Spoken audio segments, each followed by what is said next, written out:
కళ్ళు కైపెక్కించే పోకళ్ళు కాటేస్తే కాదంటానా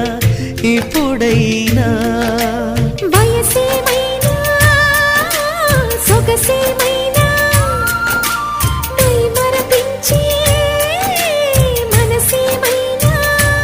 నవ్వు నవరాత్రి నీ కోసం తీసుకువస్తున్నా మైనా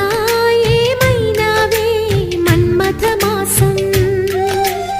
అయినా ఎంతైనా ఇది మెత్తని మోసం తీయనైన తీరిక తీర్చమంది కోరిక నీకు